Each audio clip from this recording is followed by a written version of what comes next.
Okay, we're gonna give it a few more minutes, everybody. Just because it's 7:30 and it's probably wrapping up dinner time and stuff like that. So we look forward to a few more of us joining on. Just a couple announcements we want to make while we're waiting for more people to sign in. This month, our Long Island RIA General Meeting will be April 15th at the Huntington Hilton. We'll be in the Savoy Room, which is the large room to the left of the entrance when you first walk in. So we'll be there. That's April 15th, this coming Tuesday. A couple of other announcements, since most of the people who are joining us are apprentice students. We just want to remind you that Apprentice 3 is having your class April 12th.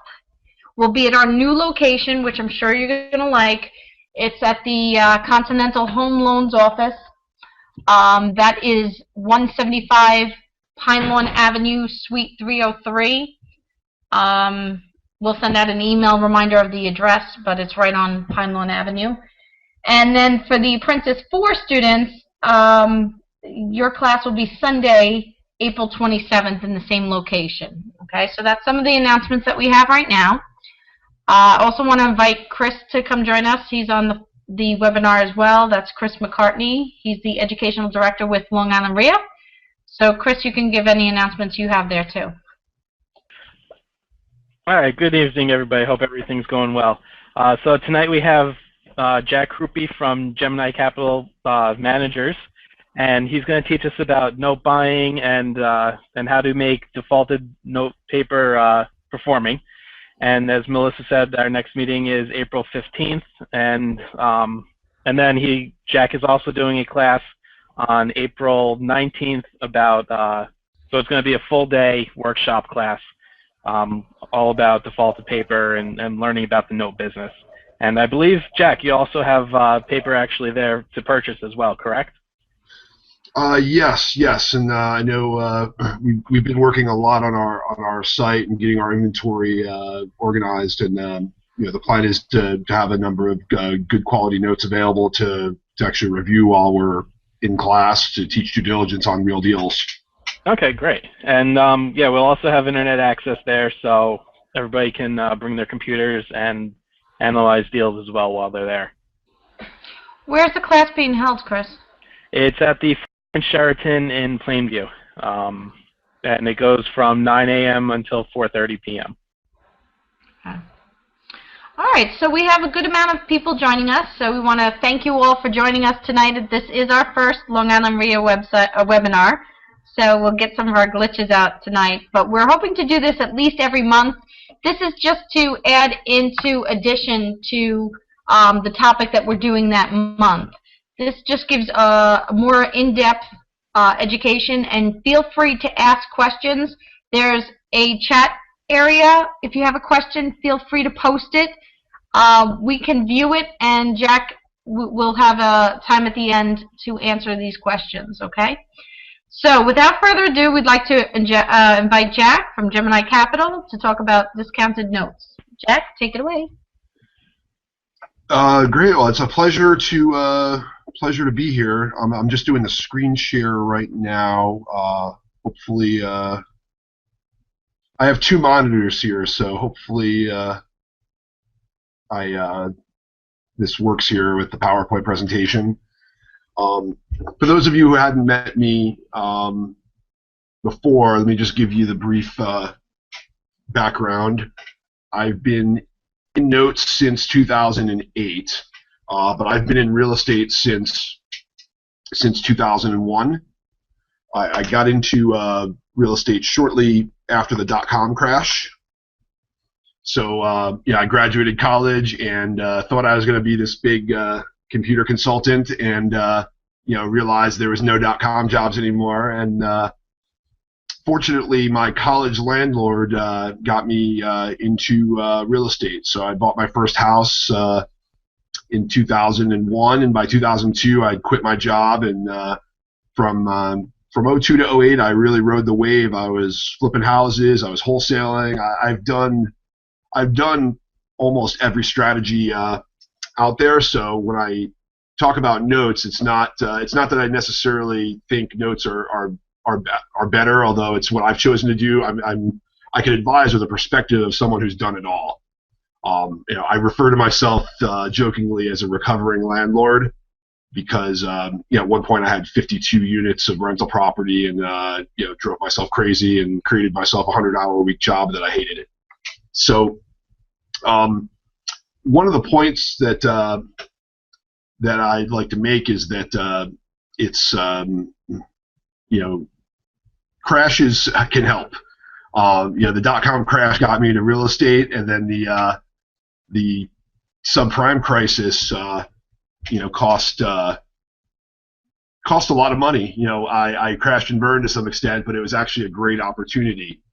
Funny quote I'd heard when someone was talking about the crash of 2008 is that it was actually worse than divorce because he lost half his money and still had his wife. Anyway, it's joke's not the same when I can't hear everyone in the background here. Hopefully somebody thought it was funny. I was laughing, Jack. I thought it was funny. Thank you. I'll be here all week.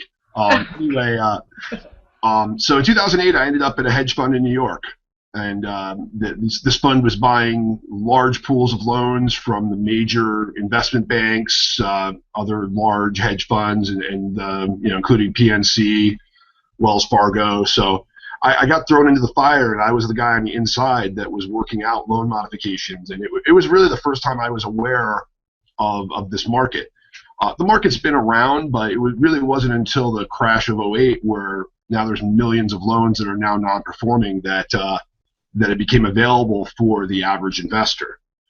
So I worked at this fund for 2 years, and then decided I wanted to do this myself, and went on my own and started brokering deals and raising money.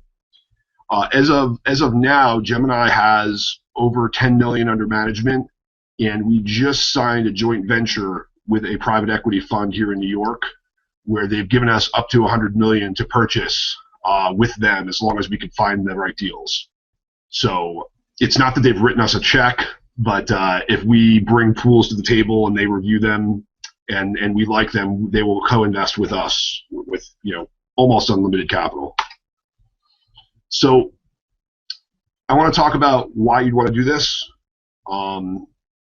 There's many reasons, but the key reasons are pricing. You can buy these notes well below what the current value of the house is. It's getting more and more competitive to chase REOs. Short sales are getting harder to approve, and by buying the loan and being the bank, it puts you in a better position. And it's one of the only areas where you can consistently still buy at well below market value for the property. And I'm going to cover some basic concerns, typical questions I've gotten from new investors. I'm going to talk briefly about due diligence.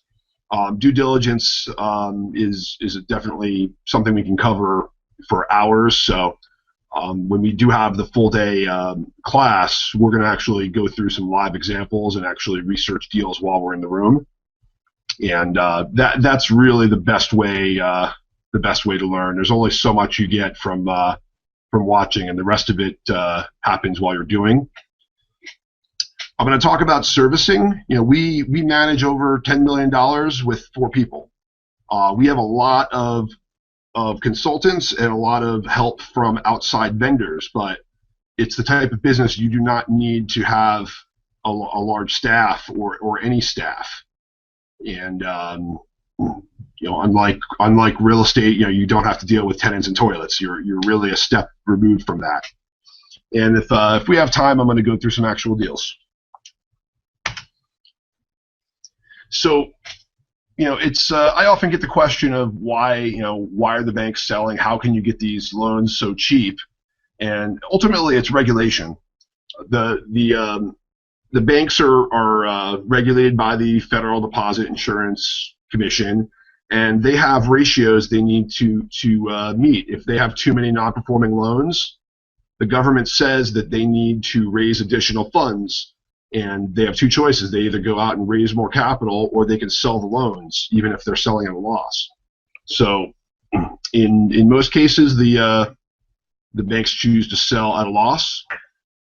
There are also some securitizations. Some of these loans are, even if they're serviced by a bank, they're really not owned by the bank themselves. They're actually one of those mortgage-backed securities that were, pulled out and sold by Wall Street. So in some cases, it's actually the bond investors that are taking the loss, and the bank or the servicer is only in charge of liquidating. So sometimes the loss is actually through, at this point, probably some fund in Europe that was sold it as a AAA security and realized that it's not.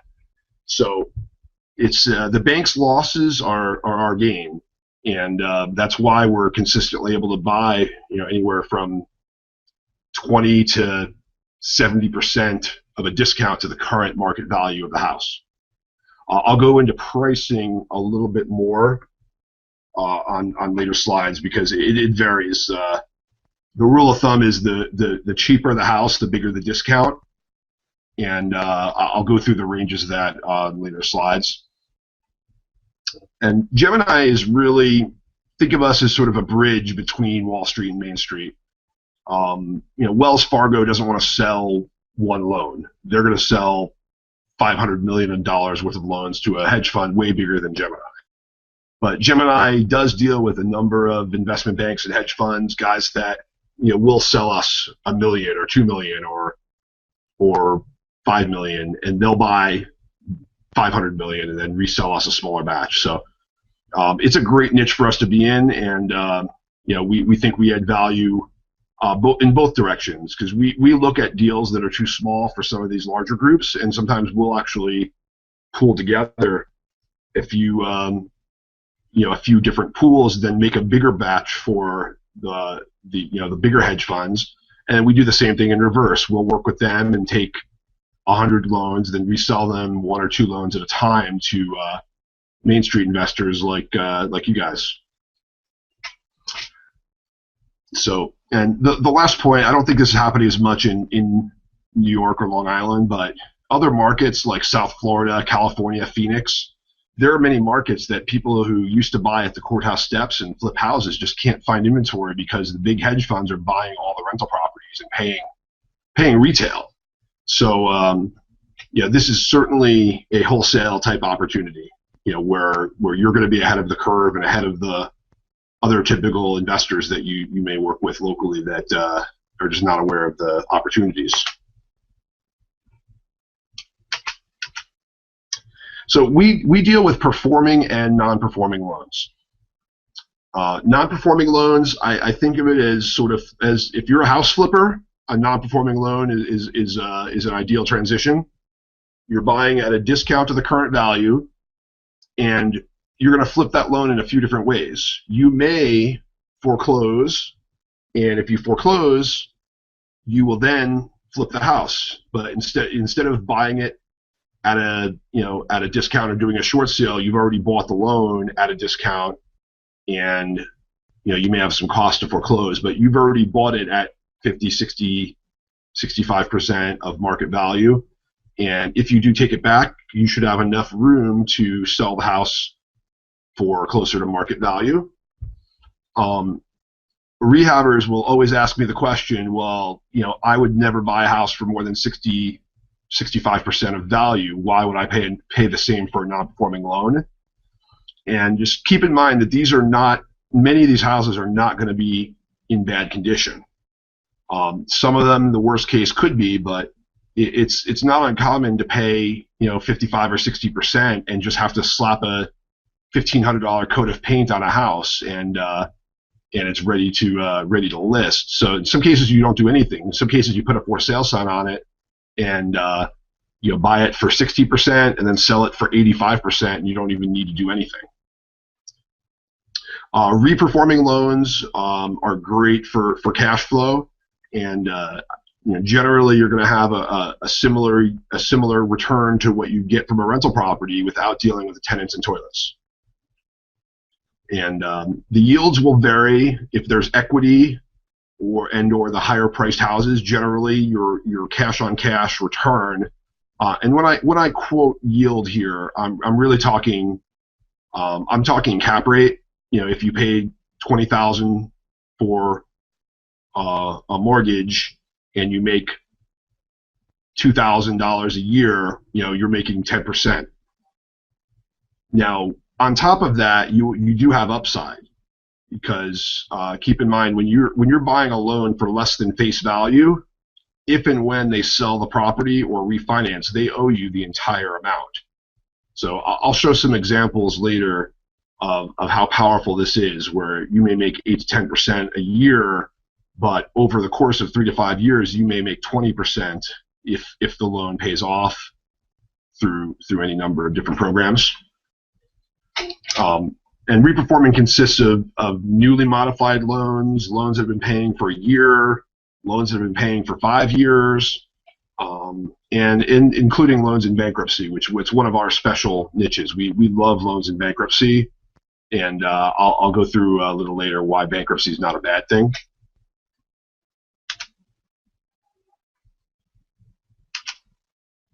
I want to talk about due diligence here. We are buying loans nationwide. We did about 300 individual deals last year, and I believe we were in 36 different states. So I often will ask people to guess how many houses I've been inside prior to buying of these 300 deals, and the answer is 0. We use a number of different steps to review these loans prior to purchase, and when we start, it's the free services like Zillow or Trulia. When I get sent a deal, I don't want to automatically spend money reviewing it. I want to just get a feel for what we're looking at. Is it a nice condo in Miami, or is it a rural house that doesn't even show up on Zillow?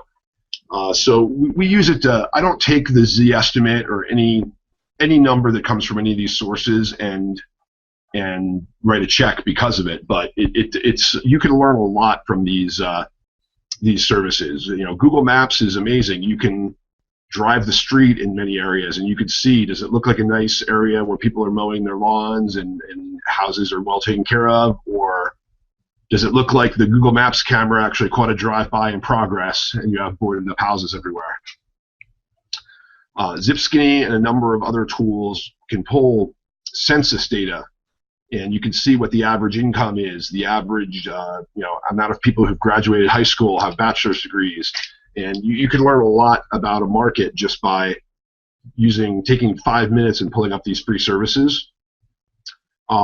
We also have a number of paid services. Red Bell is one of my favorites. It gives MLS access.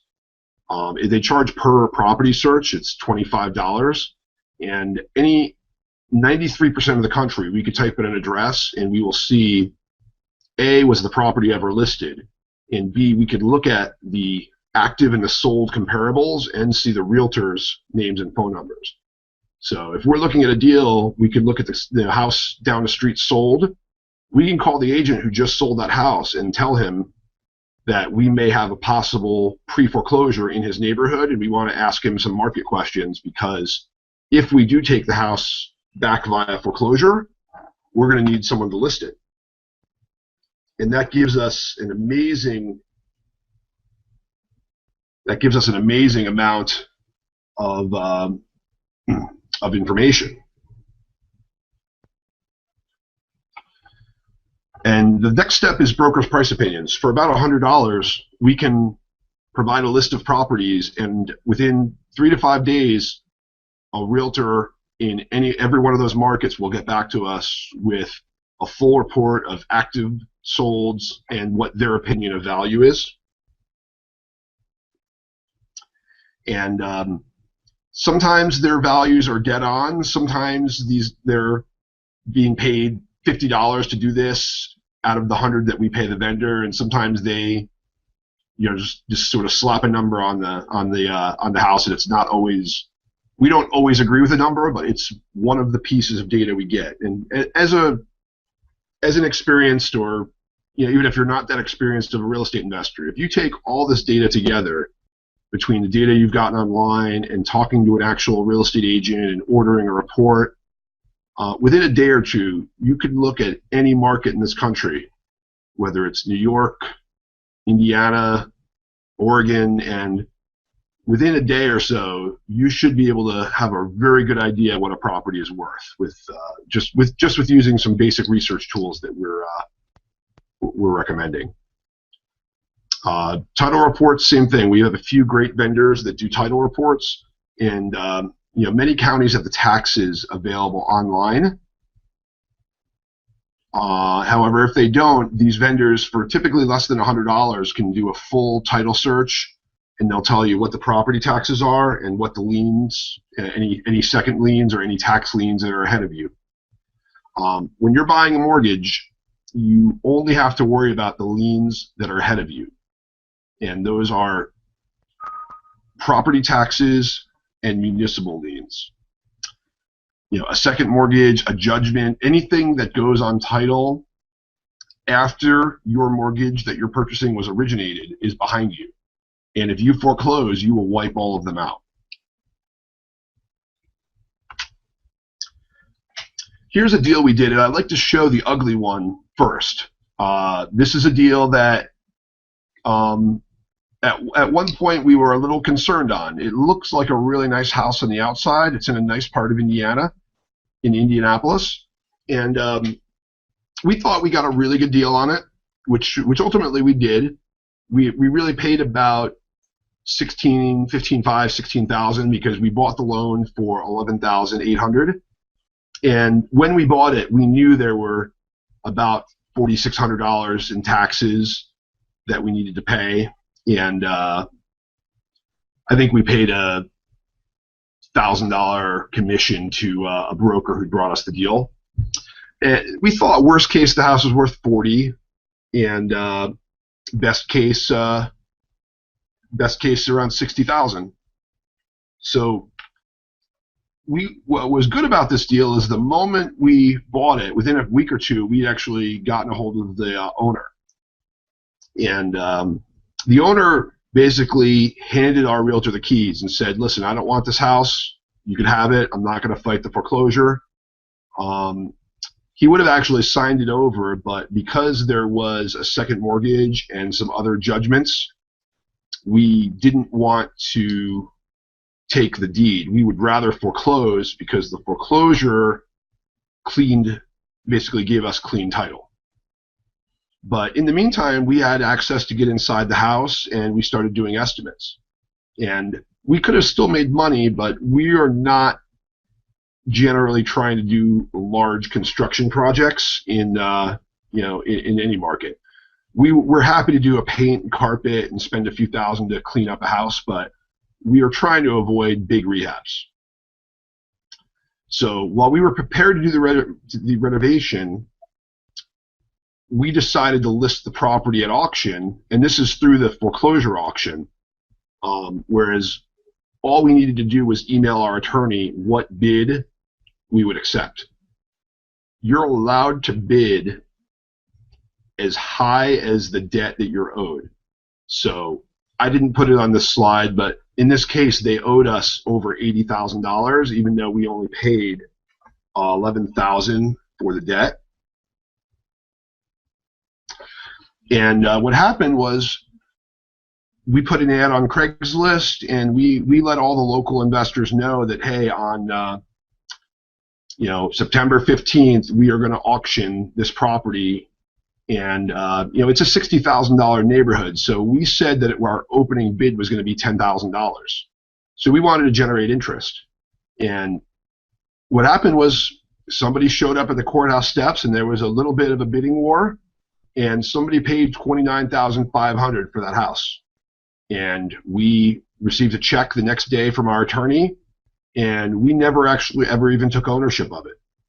So even if the deal needs some work, you're generally buying at a big enough discount that the local house flippers can actually buy the houses off you to make money.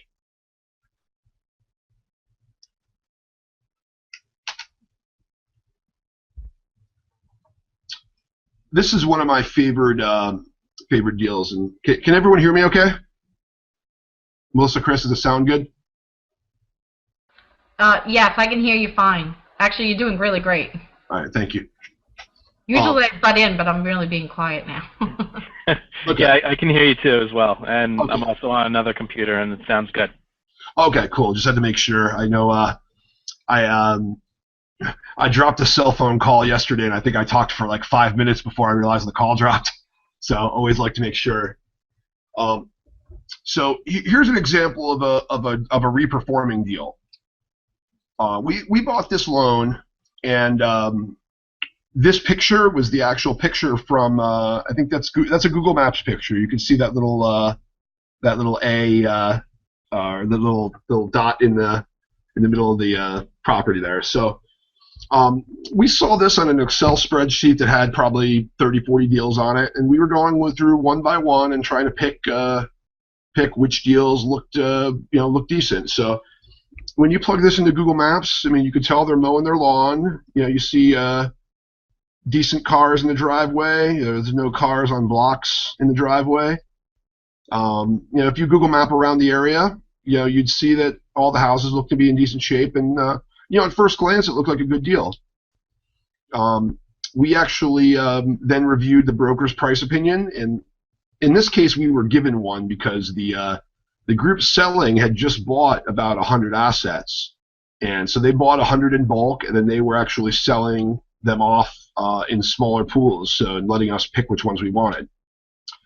So we reviewed. We looked at the comparable sales, looked at the Google Maps, just did all the same research I went through, checked the property taxes, and we were able to buy this deal for roughly 50% of value. Now, this was about a year ago, and as the market's improved, a house that's worth $85,000 now, we would even pay probably 60%, maybe 65% ourselves. So pricing has went up a little bit, but there's still plenty of meat on the bone on these deals. And this is one, I don't talk to many borrowers myself now because we use an outsourced company, but this is one of the borrowers I got on the phone myself. And the borrower was happy to hear from us. She had been wanting to do a loan mod, but the previous bank kept losing her paperwork and they couldn't get anything approved. So we spoke, and what I'd asked her to do was make a payment in good faith, just to resume making her old mortgage payments in good faith. And I said, as long as you pay every month, we're not going to foreclose, and we'll work with you over time to try to get a refinance through. So she made a payment by phone directly to our loan servicer. And I think that's the next slide, but we don't do any accounting in our office. We use a third-party company that does all the servicing, all the compliance. They send the monthly statements to the borrowers. So no money flows through this office. You don't have to know how to read an amortization schedule. You don't have to send statements. You don't have to do anything like that. So, and you don't even have to talk to the borrower if you don't want to. So this borrower was paying for over a year, and we could have held the loan longer and tried to eventually work to do an FHA refinance where she'd pay us off in full. But what ended up happening is there's another hedge fund that we know that loves to buy performing loans. And once a loan has been paid for 12 months in a row, it becomes extremely, or a lot more valuable. There's buyers that will buy loans with 1 month, 3 months, 6 months of payments, but once a deal's been paying more than 12 months, it does go up in price. So we sold this along with some other loans to a hedge fund, and we, with what we paid for it, we collected, I think, 14, 15 months worth of payments, and we sold it for a nice large profit. So we made a total of $37,000 in a year and 3 months. So this was a great deal for us, and the borrower was happy. We're happy, and the point here is, everyone's first thought is always, oh, I'm going to buy it and I'm going to foreclose it. But so many of these non-performing loans are not because the person's a deadbeat. It's usually that bad things happen to good people. They got behind a few years ago and could never get caught back up. And the banks being a big bureaucracy and just not being able to process a modification that makes sense. So I'll cover some more example deals, as we have time, but I want to get through the servicing and operations and make sure we have time for questions as well. So as I said, you don't have to do anything as far as talking to the borrower or really know how to do any of the nitty-gritty deals with these loans. So you could put any loan you buy in a full service program where the servicer will reach out to the borrower, and that includes doing what's called a skip trace and finding them and finding unlisted phone numbers. As an additional service, they can also send a door knocker where they'll send a trained loss mitigation agent to the door with a package with that for them. And if the borrower's willing, they can actually get them on the phone with your loan servicer while someone's sitting at their kitchen table to try to work out a deal. They will process all the loan modification paperwork.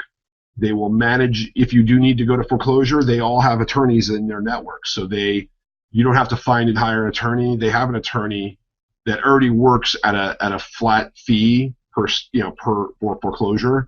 So you're not running up a $300 an hour bill. In Indiana, it could be $1,800 to foreclose. In Georgia, $1,300. So it's generally probably cheaper to foreclose in most states than it is to evict in New York. They'll handle, if you want them to, they'll even handle if you do take a foreclosure to REO. They'll even sell it for you and do, what I described in that deal in Indiana. They'll do that for you if you want them to. And, a number of groups will do this. I mean, we can help sell. If you get a loan that was non-performing and it's performing and you want to sell it, that's a service we would provide to help you sell. But sometimes the loan servicers also have other clients that just want cash flow. So you may find the servicer could help you in selling a loan. Now, if you want to be more hands-on, most servicers also have a more limited service approach where they'll do the accounting, but they won't be as aggressive, and they'll charge you less of a monthly fee, because they're doing less work. The full service is usually between $65 and $99 a month, depending on your level of service, and they'll do everything. Once the loan goes performing, they will drop the fee to generally anywhere as low as maybe $15 to $30 a month. So once the borrower starts paying, you're not paying the same amount of money. They're dropping the servicing fee to roughly $30 or less a month. A limited service is usually around $30 as well, and that's just for them to do the accounting and not have to be as aggressive in reaching out to the borrower. So a good example is we bought a loan where we knew the borrower was dead, and we told the servicer, just put it on limited servicing because we know we're going to have to foreclose, and unless you're going to do a seance, I don't think it's worth collecting and paying you between $75 and $90 to collect on this loan.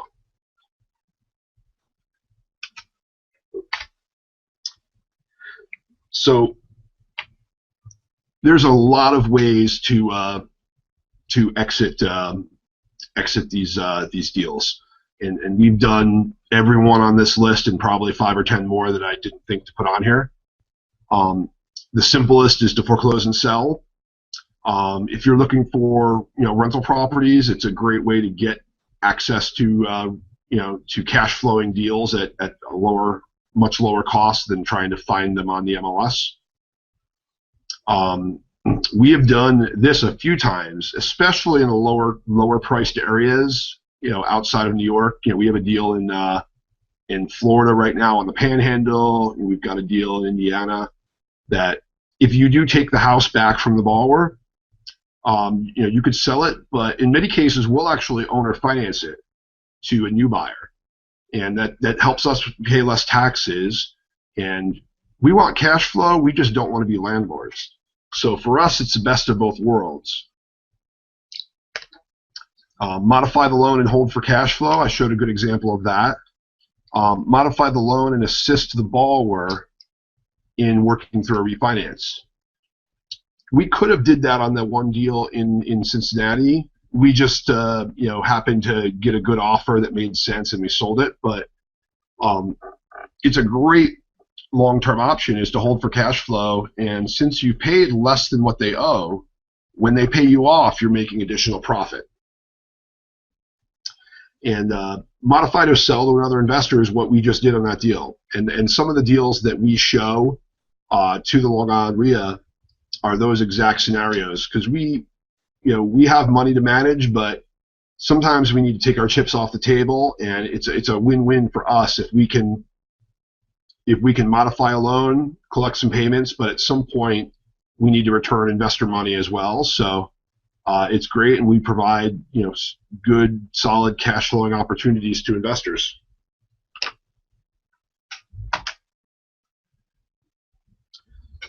Here's a typical foreclosure scenario. Again, this was another deal in Indianapolis, and this is one that we actually went through and did do a little work, and were able to resell the property. So we paid about 60 grand. The house was worth anywhere from, we thought on the low end 95, the high end 120. So we bought it. We finished the foreclosure. The owners, or the borrower, basically moved out right within the week of us foreclosing. They did leave enough furniture in the house that it took 2 40-yard dumpsters to clean out the house. But they didn't trash the place. They weren't kicking holes in walls, and in general, we have not had issues. That's sort of a worst case scenario that can happen. Just like if you have a rental property, your tenants could trash it when they leave. But in general, we haven't had issues, and we try to do the right thing and be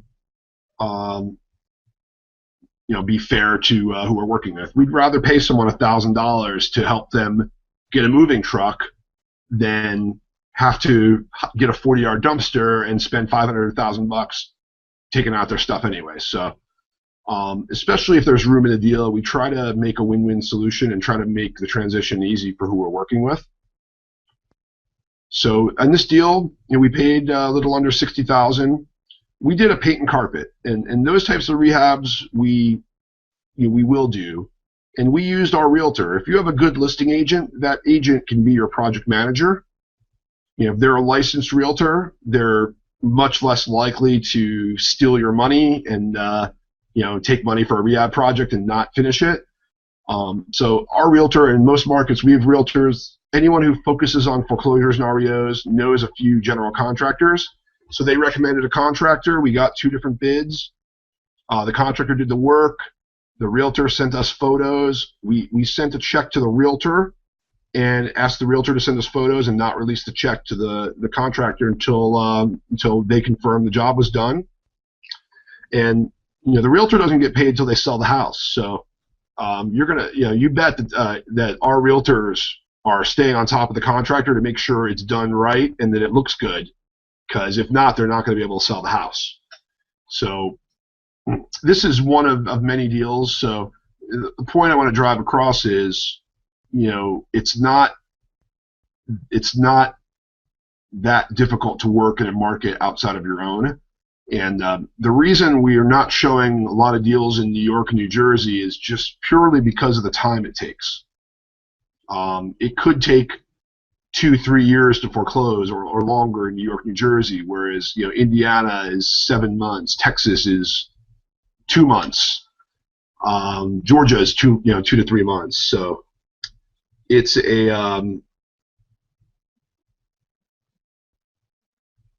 it's a great market. And Chris, I just saw your note that the slides are lagging a little bit, so I'll be conscious of that. I think I won't move slides too much faster, actually. Do we have any questions so far?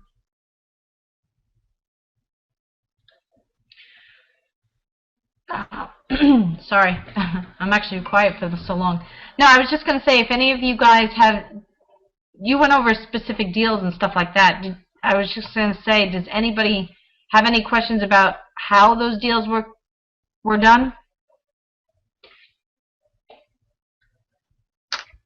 Like, how do you find a good realtor in the area and stuff like that? How do you build your team?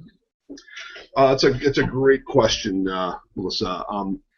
We'll sometimes it's as simple as going on Zillow and seeing seeing an agent that advertises nearby or has another listing in the area. The other thing we'll do is that Red Bell tool that I mentioned. We'll look for agents that have sold similar properties in that area as well. And if they were successful at selling the house down the street and it looks like they work with REOs, then those are the realtors we tend to target. So we try to avoid if it's sort of a hoity-toity realtor that generally just lists pretty houses for rich people. Right. We try to avoid them, and we want the realtor that gets it. It's basic, simple questions. Just are they comfortable listing foreclosures? Do they have? If a realtor doesn't have a guy that can rekey your house, they're not the realtor for us. Right.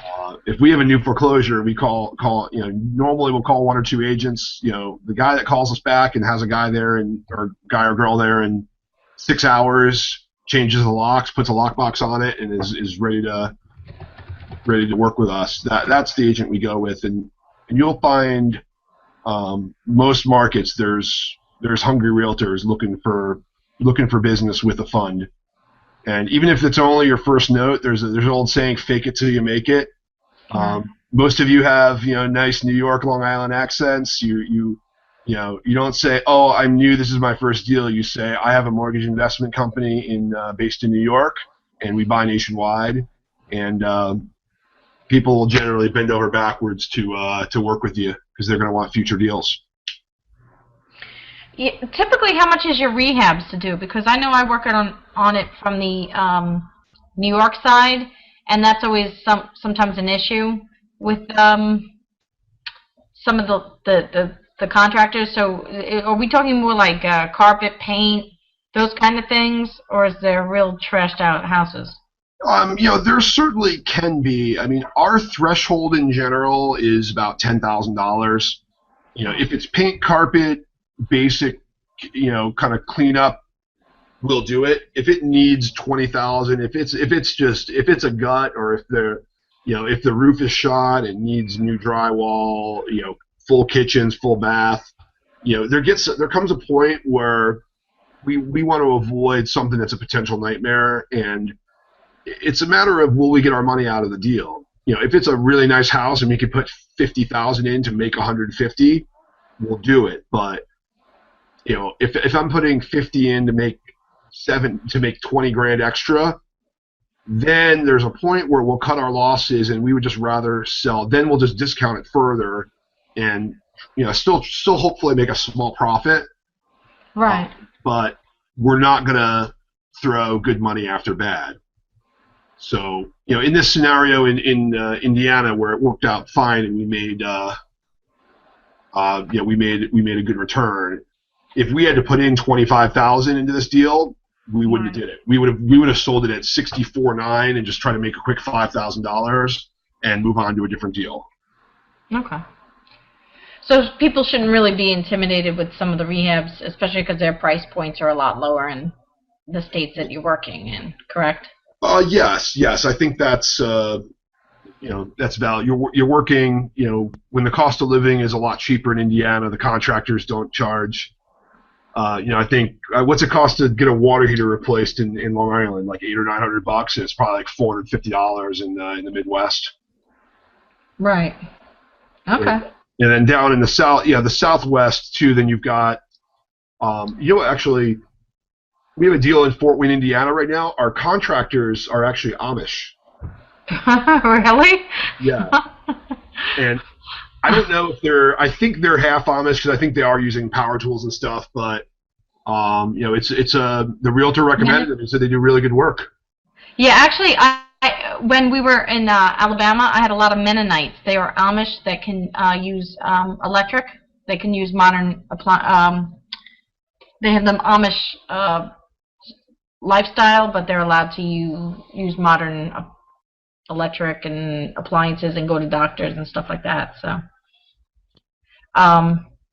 yeah, I found that the rehabs, comparatively, like in Alabama, how I can get $10,000, a lot further down there than I can up here, just simply because the labor rates are very different in those two markets. So, but I think it's, for those that are listening, I think this is a really great strategy to help you guys broaden out and not be so locked into wholesaling and rehabbing.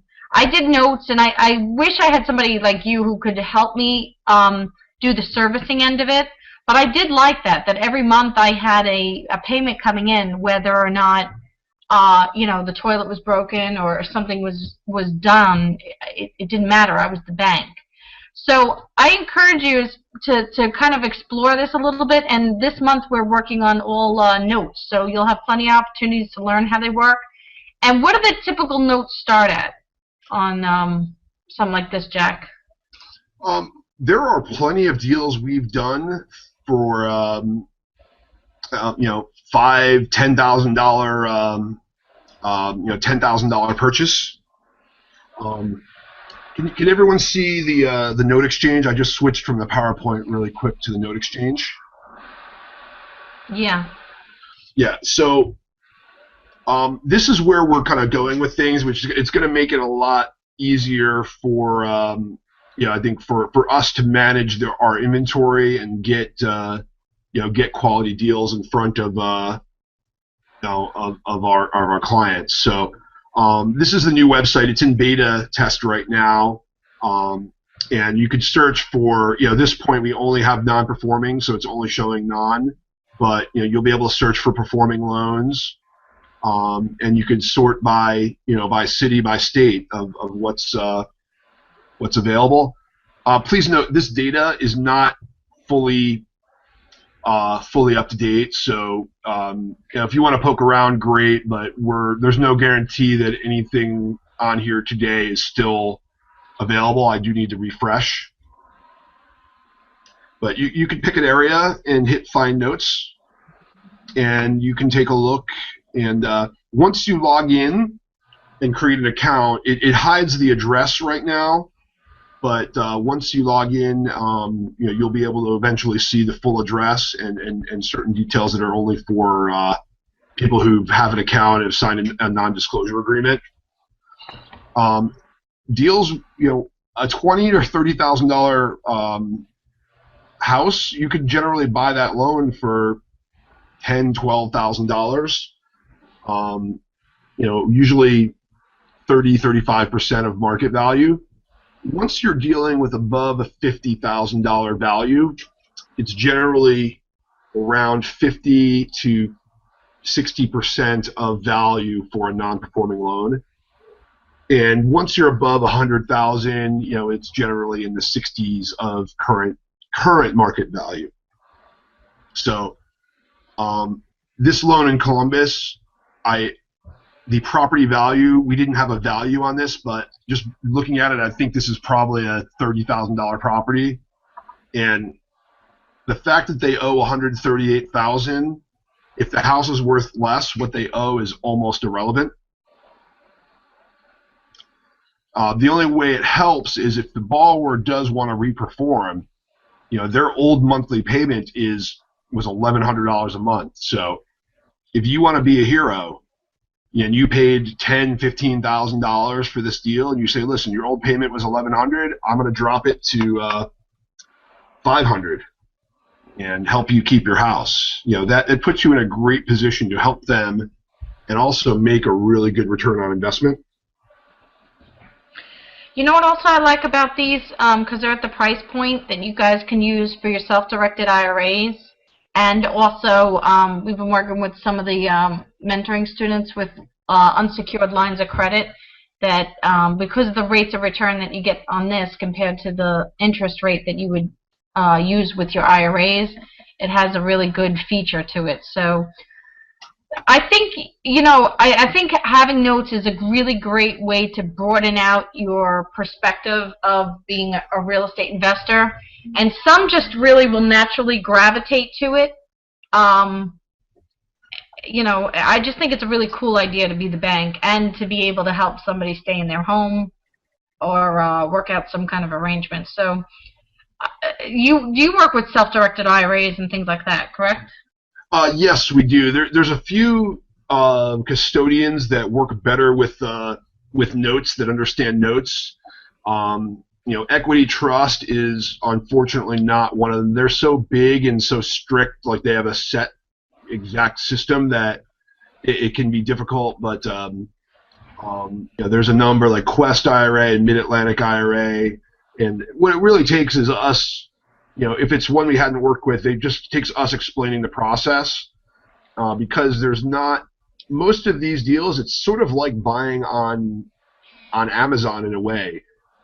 The loan collateral paperwork is typically already with a third party, and when you fund, what we call a custodian who holds the paperwork. Right. When you fund, you close directly with the seller, and then the seller notifies the custodian to ship the paperwork to your custodian. And we generally, when someone buys a loan from us, we'll generally have them set up an account with, you know, with a group that does all the assignment recording. So for us, we use a company called CSC, and they record in every county in the country. So if I buy a loan in Alabama, I don't know if Alabama requires $30 to record or $50, and does it need to be on legal size paper? Do you need 2 notary stamps or 1 notary stamp? Every county has different rules. So we just use a consulting firm called CSC as our custodian, and they do it all. Okay. And that's the type of stuff we go over with the you know, with the custodian, because a lot of them that just deal with real estate assume there's an attorney in a closing, and these deals are generally hedge fund to hedge fund or hedge fund to buyer, and there's never, or rarely is there a sit-down closing. Right, right. Okay. But it is a great way to go. It is tax, you know, especially if it's a Roth, it's tax deferred. So when you get that big payoff, and if, you know, when a loan cashes out, you don't have to pay your taxes on it. Okay. When it pays out? Well, I think one of the best benefits of doing this in a Roth is that, you know, you have a lot of upside. You know, if you bought a loan and you've collected payments for 5 years, then the borrower pays you off in full because they sell the house. Right. That could be a huge capital appreciation event right there. And you know, if you do that over the course of, you know, 10, 20 years, and it's tax free when you withdraw the money, that's extremely powerful.